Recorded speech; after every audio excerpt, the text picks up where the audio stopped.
Before we talk about data collection methods, it seems logical to talk about the way in which we select the facilities, the people from which we are going to collect data. So in this part I'm going to talk about sampling. Sampling is very important in terms of the use of evaluation findings to influence policy and practice. So when we undertake an evaluation, we aim to generate findings not simply for publication in journals, but to influence policymakers, to influence service providers, to influence, in some cases, the beneficiaries and persuade them of the benefits of a particular intervention. Some of those stakeholders may question how representatives your findings are. For example, if they are medically qualified, they may have encountered the idea of randomized trials of particular procedures, and they may believe that only randomized trials produce valid findings. This is the so-called gold standard of clinical research. In some countries, in China for example, where I've done quite a lot of work, a lot of policymakers assume that only large-scale surveys can provide reliable evidence. If your findings do not agree with the expectations of some of your stakeholders, for example, if you find that not all of the desirable outcomes have been achieved, that may be rather upsetting for those implementing the intervention. And one of the easiest ways to attack your findings, and they may have an incentive to attack your findings, one of the easiest ways is to suggest that your sample was biased, i.e. you talked to the wrong people. You didn't gather evidence from enough people who had benefited from the intervention. You only talked to those who were doubtful about its outcomes.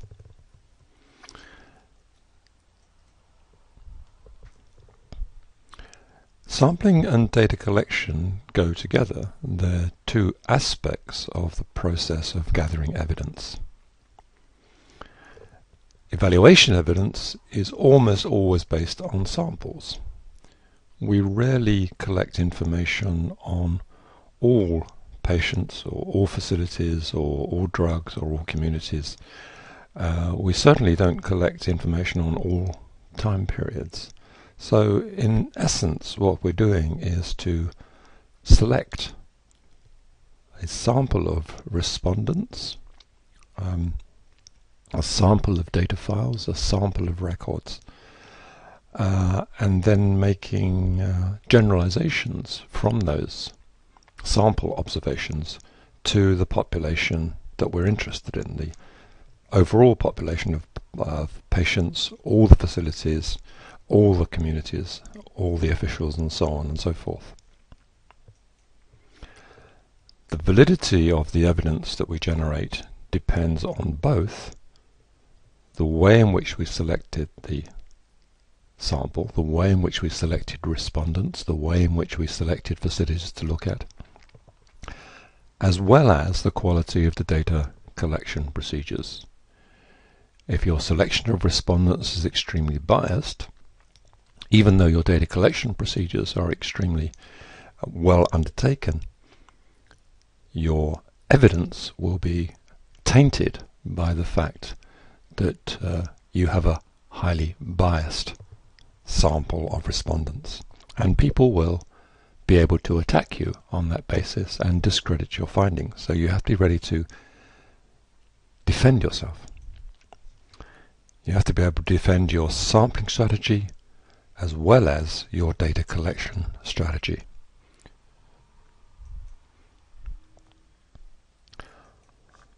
Whenever you select a sample, you have a very straightforward initial choice. You can choose between taking a probability sample, or what's sometimes called a statistical sample or a non-probability sample. A probability sample has a very strict definition. It is one in which the probability of selection can be calculated for every member of the sample.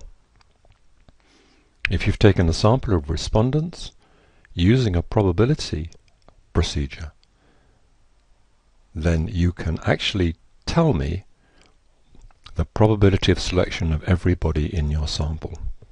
Simplest possible case, if we take a random sample of 100 people from a population of 1,000, because it's a random sample, because of the way in which we've taken that sample, random sample simply means that everybody has an equal opportunity of selection.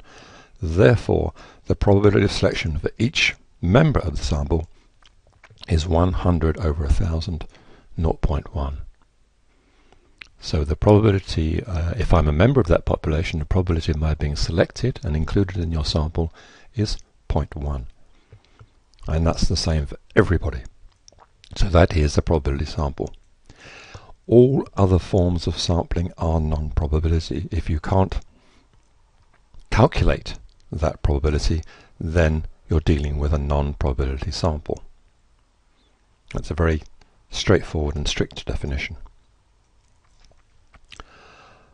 A genuine probability sample can only be taken using some kind of sampling frame, and the simplest kind of sampling frame is a list of all members of the population. So if you have a list of all the doctors in a hospital, then you can take a probability sample using that list. If you have a list of all the TB patients in a hospital, you can take a probability sample by using that list. In most cases, probability sampling doesn't use a single list, but it takes place in more than one stage. For example, we can first take a sample from a list of health centres and then obtain the payroll lists, each selected centre, to sample staff members. We do it in two stages. In what ways are probability and non-probability sampling methods similar, and in what ways do they differ? Well, first thing to say is that both approaches are perfectly valid options for qualitative evaluation. Both can actually be combined either with quantitative or qualitative data collection methods. We can use purposive sampling with questionnaires, we can use probability sampling with focus groups. There's no logical reason why you can't mix and match sampling methods with data collection methods. They both typically, most commonly, aim to reduce sampling error to a minimum because they want to claim that their findings are representative of some target population. Sampling error essentially means the difference between the findings you get from your sample and the findings that you would have gotten if you'd looked at the entire population. We want to make those differences as small as possible in order to say that our sample findings are representative of the findings we would have obtained from the total population. That's not always our objective, but that is very commonly the objective, particularly in evaluation exercises. The two approaches differ in two crucial ways. The first is in terms of how the inferences from the sample to the population are made. If you've done a probability sample, if you've taken a probability sample, then you can make inferences using a statistical theory. You can use the maths. And the maths has been well established. There are provable, demonstrable ways of making inferences from samples to populations as long as the sample has been taken using a probability sampling approach. If you haven't taken a probability sample, then you have to argue about the extent to which your findings can be generalized to the overall population. So statistical theory is an advantage in the sense that as long as you've followed the procedures, nobody is seriously going to question whether your inference is appropriate or inappropriate. That means that if you use a probability sampling approach, you're much less vulnerable to accusations of sampling bias. Sampling bias is a much greater risk if you're using non-probability sampling approaches. Now, by bias here, we mean simply that your sample is not representative. It may be biased because you've gone out of your way to find people who think that the intervention is a good one or the intervention is a bad one, depending on your preconceptions. More often, bias arises because it's actually very difficult to pick representative samples using your own judgment. It's very difficult to do purposive sampling of representative samples. So you are always vulnerable, and you have to have a good defense of the way in which you selected your sample in order to avoid accusations of bias if you've used a non-probability approach.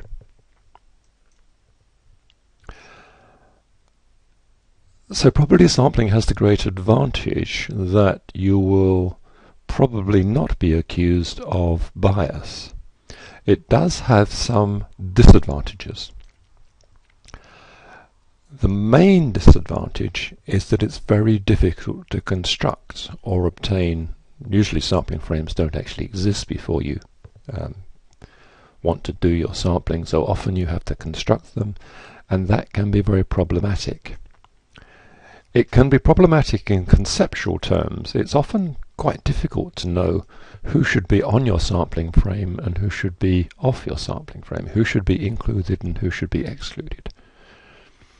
If you want to sample from an urban area, for example, you have to decide, well, which people are resident in this urban area? Is that the sample I want? Do I want residents? Do I want residents who are listed on some sort of official list of residents? Or do I want all the people who happen to be here?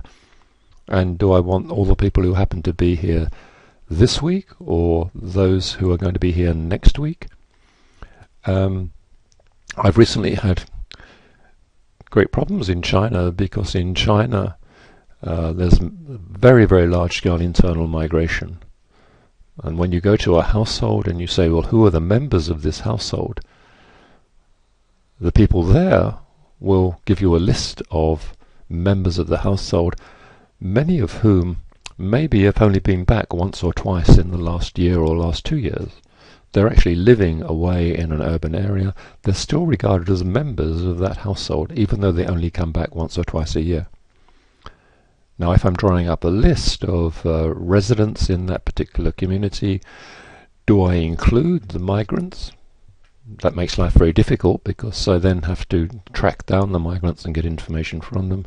Or do I exclude the migrants? But again, that's very difficult, because then I don't really have a good picture of how that household functions. So these kind of conceptual issues can be very difficult in drawing up a good sampling frame. There are also major practical difficulties. There may be no obvious way to construct a frame. Again, to continue my example, if you want to produce a list of migrants in an urban area, that's an extremely difficult task. How do you know which people are migrants and which people are not migrants? There may be sensitivities about people who will tell you whether they're migrants or not. Migrants don't always live in one area. They may be scattered throughout the urban area, and their status may be problematic. How do you find them? How do you keep track of them? How do you ask questions? It's extremely complicated. And constructing a frame may be almost impossible, or at least extremely difficult, and that means it can be extremely expensive.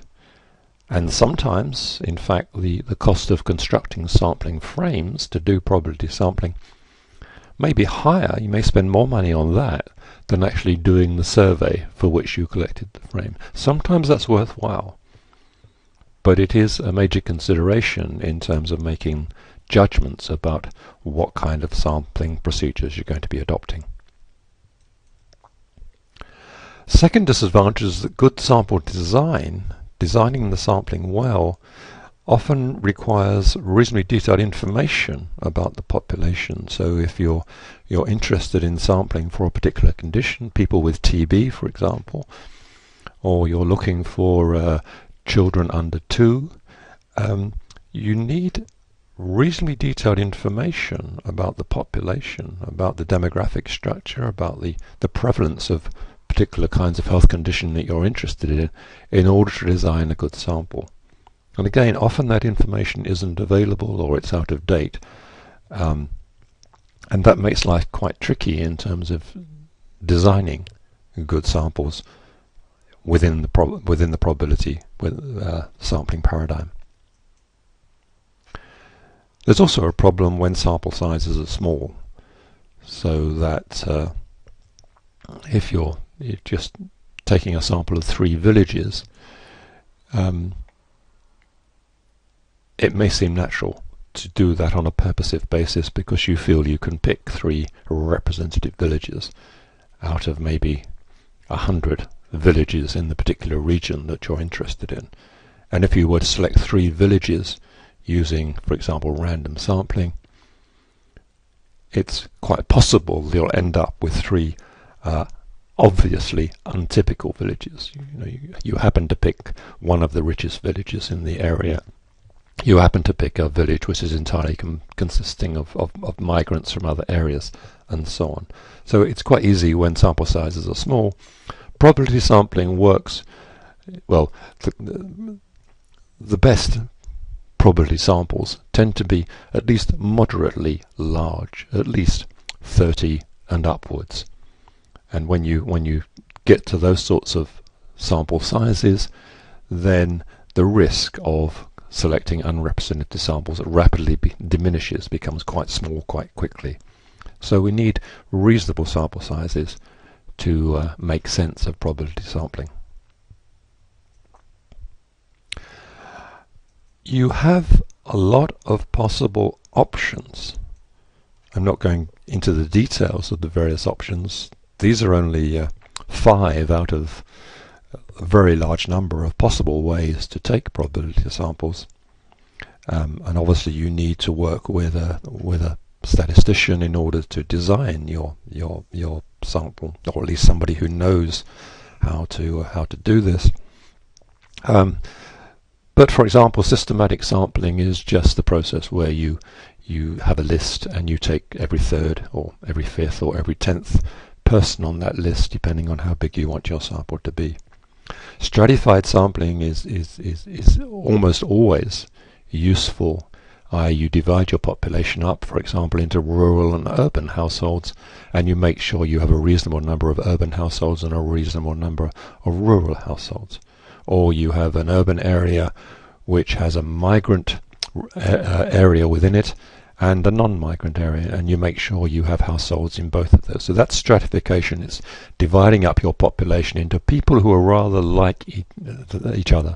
So we're assuming when we do this stratification that rural people tend to be more like each other, and urban people tend to be rather more like each other, with big differences between rural and urban communities. So stratification is something we use very commonly. Cluster sampling is what we almost always use in surveys, because we can't take a random sample of a very large population. That would be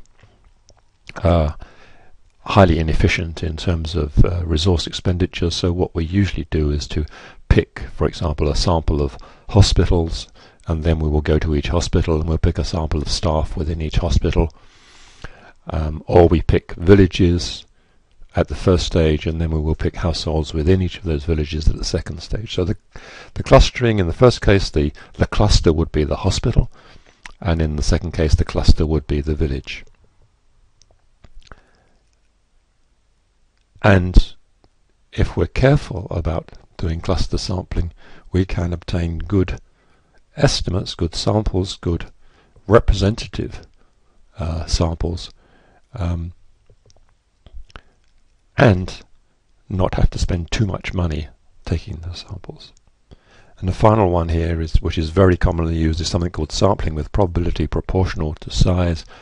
And this is just the case where, for example, we want to make sure that we include the health centres which have the highest turnover of patients. We want to make sure that the big centres are covered in our sample, that we don't leave them out, as we might do with a random sample. So what we do is to weight the probabilities in favour of the big units to make sure that they're highly likely to be included in our sample. So there are various ways in which we can design our sample other than simple random sampling in order to improve the representativeness of our sample, in order to improve our ability to make inferences at a reasonable cost. And probability sampling is always a trade-off between how much money we're willing to spend and the representativeness of our sample.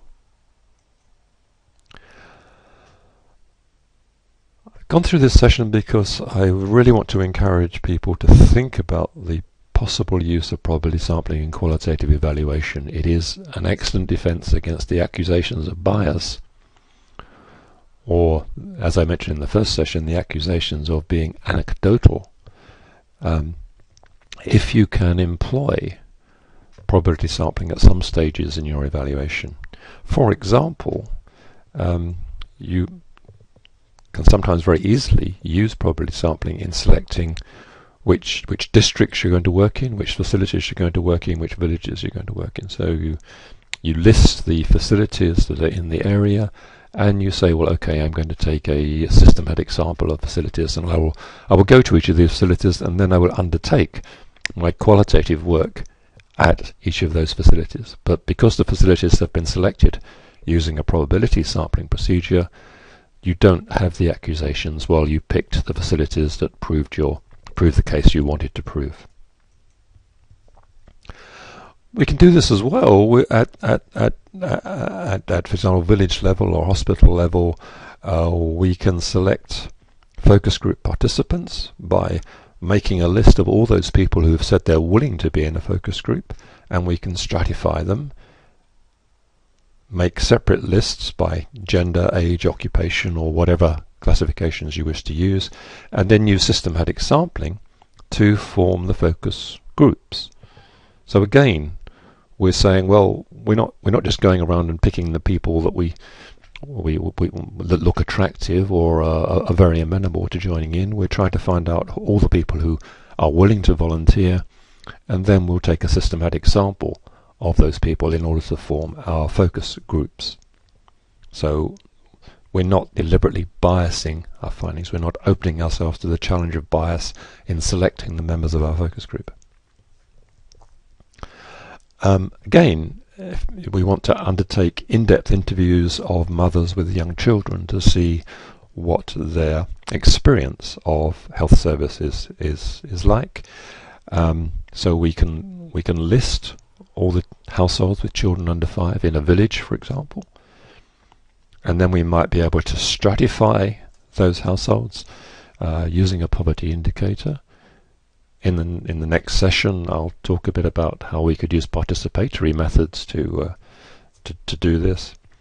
And once we've got those lists of these are people who live in houses which seem to indicate that they are probably poor households, these are non-poor households, we can then use systematic sampling in each of those strata. And again, if we go to a household that we've selected using systematic sampling and there are 2 or more potential respondents, well, we could if there are two, we could toss a coin. If there are more than two, we could use a die to randomly select one. And again, we're just simply guarding against the possibility of bias. We're guarding ourselves against the possibility of making biased selections, picking the people who look as though they might be the most interesting to talk to, for example. And we're guarding ourselves against accusations of bias once the findings are produced. If we're going to use non-probability sampling, we should be aware that there are many different types of non-probability sampling. The worst kind is what we call convenience. We pick the people who happen to be most easily available to us. That's a very bad form of sampling. There is one type of convenience sampling which is commonly used. It's one that my students, for example, like. They like the idea of. It's still not a good way of sampling if you can avoid it, but if there's no other way of taking your sample, then snowball sampling is potentially a way of getting a sample. And this is the process whereby, if, for example, you're looking for patients with a stigmatizing condition, you hope to find one such patient, and then you hope that that patient can point you towards other patients, and that those other patients can point you towards yet more patients. So you're hoping that you can gradually build up your sample by reference from the first person you select to the next person, to the next person, to the next person, and so on. So it's a way of collecting a sample when there's no easy way of identifying the population of people from which you wish to sample. The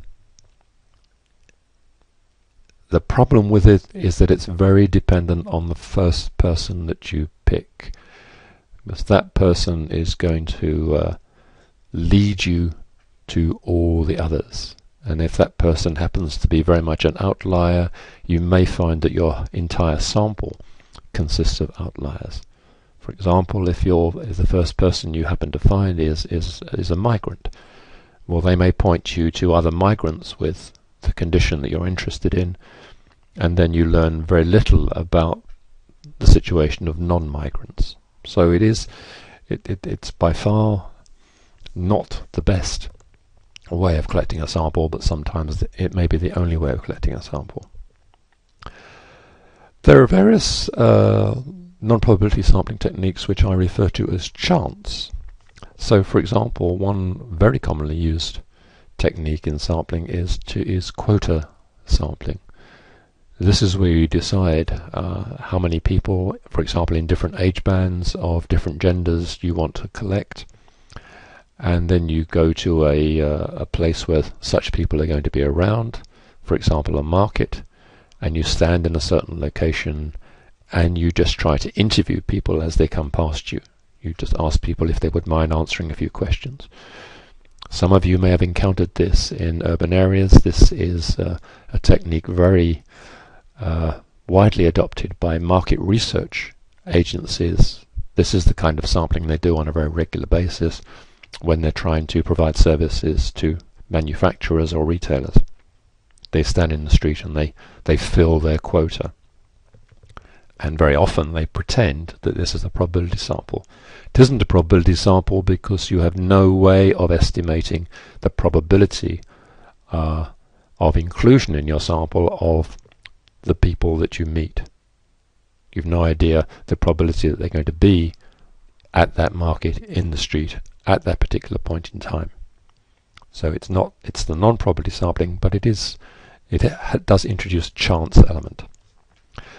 Another very common process is the transect, where you, for example, walk across a village, and in the classic example you go to somewhere near the centre of the village and you spin the bottle, and then in whichever direction the bottle happens to be pointing, you walk to the outskirts of the village and you interview every household, or every third household, or every fourth household.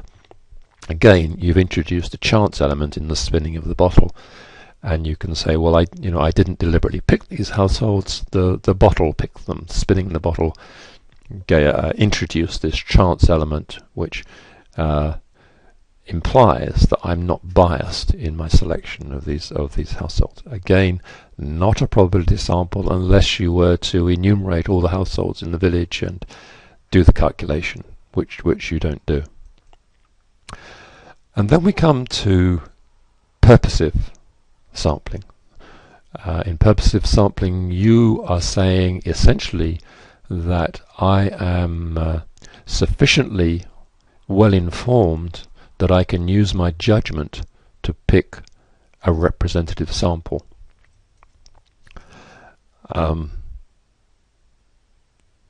So one example is that you use your judgment to say that I can pick typical drug sellers from the population of drug sellers in a particular area. I know what kind of drugs drug sellers usually sell. I know what kind of income drug sellers usually earn. I can pick a group of drug sellers, and they will be representative of all the drug sellers in this area because I have sufficient information, sufficient expertise to be able to pick typical drug sellers.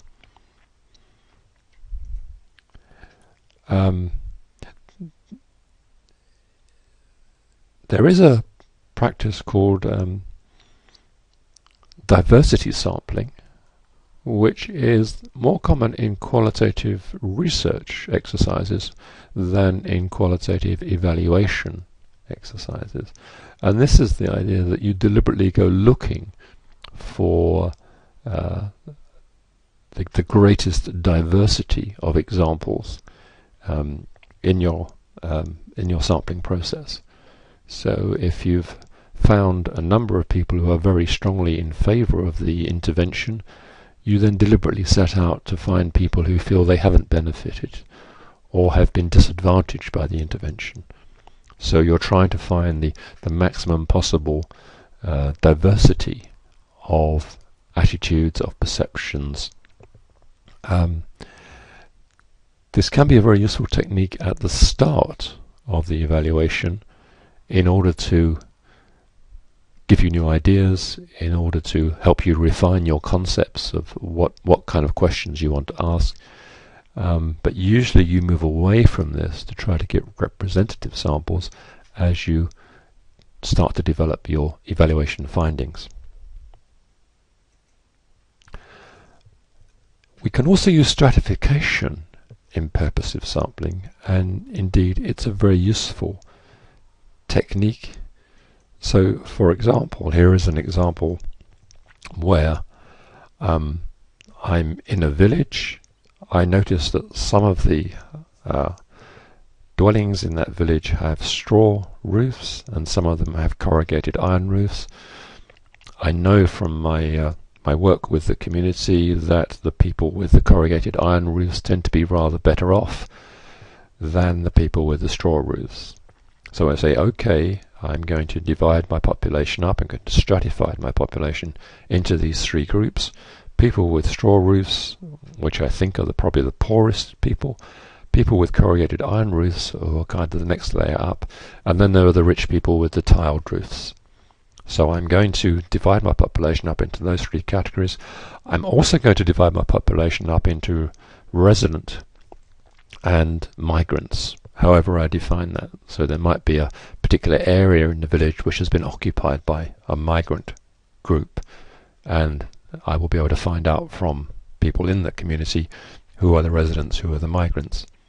And then I'm going to divide up my population still further into men and women. And then I will purposefully select people in each of those boxes. So I will sample people in houses with straw roofs who are female residents. And I'll make sure that I have enough people in each of those categories to be able to draw conclusions about the attitudes, for example, the perceptions of each of those different categories of people, because I think those people are going to have rather different perceptions and attitudes depending on which box they're in.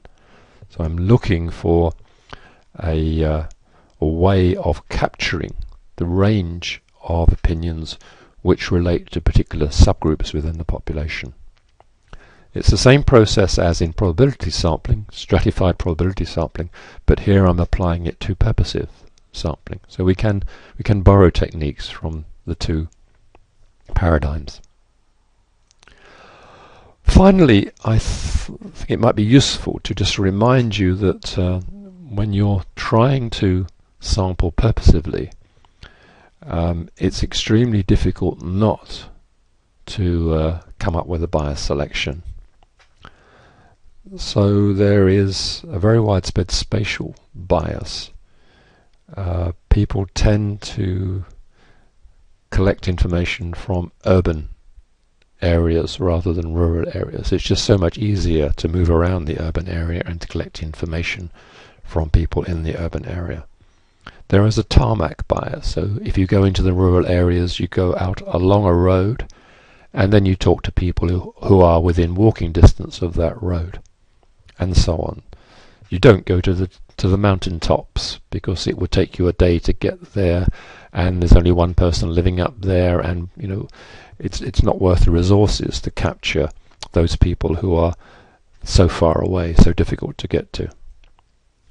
There is a seasonal bias in a lot of the work we do, and this applies to probability sampling as well as to non-probability sampling, that we tend to avoid the worst periods of the year, and so the information that we gather tends to relate to those times of the year when it's relatively easy to move around. The roads are not flooded, the bridges haven't collapsed, there is not 3 inches of mud on the ground. Access bias. Very tempting to go to locations where it's fairly easy to gain access, where somebody in the implementation team, for example, knows the village head, and therefore the village head will welcome you in and arrange meetings for you and probably give you a nice dinner.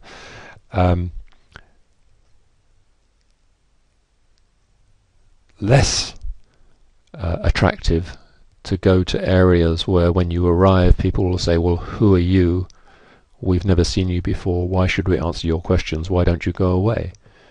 But they may be the people who are not benefiting from the intervention, whereas the people where you can have easy access are gaining maximum benefit. Tendency to go to places where things are happening, where activities are taking place, when commodities are being sold, where services are being given. So you don't go to those facilities where people very, very seldom turn up, where there are no queues for clinic services. You go to the big places where there are lots of people around.